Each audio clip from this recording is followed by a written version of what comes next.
కానీ పెట్టుకునేది నుదుటి పైన.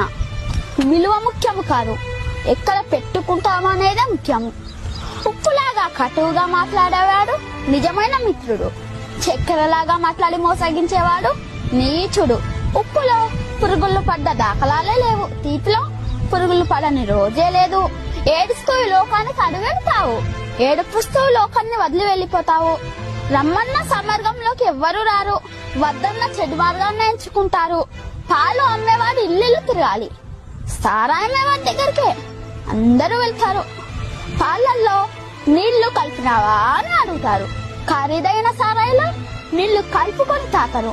పెళ్లి ఊరేగింపులో బంధుమిత్రుల ముందు వడ్డు వెనకాల, శవయాత్రలో శవము ముందు బంధుమిత్రులు వెనకాల. శవాన్ని ముట్టినందుకు స్నానం చేస్తారు, మూగజీవులను చంపి పూజిస్తారు. కొవ్వొత్తుని వెలిగించి చనిపోయిన వారిని గుర్తు చేసుకుంటారు. కొవ్వొత్తుని ఆర్పి జన్మదినాన్ని ఆచరిస్తారు. హే మానవ, పుట్టినప్పుడు జాతకము, మధ్యలో నాటకము, చావగానే సూతకము, అయినా గది జనుల మధ్య కౌతకము. కష్టం వస్తే భగవంతుణ్ణి కొలుస్తారు, ఆయనకు రాబోయే కష్టాన్ని ఆపడు. నిత్యం భరిస్తే కొండంత కష్టాన్ని గోడంత చేసి సులువుగా దాటి శక్తి నీకిస్తాడు. నిన్ను కష్టాలు కుంభవృష్టిలా ముంచేస్తే నీకు గొడుగు పెట్టి కాపాడుతాడు, గుర్తుంచుకో.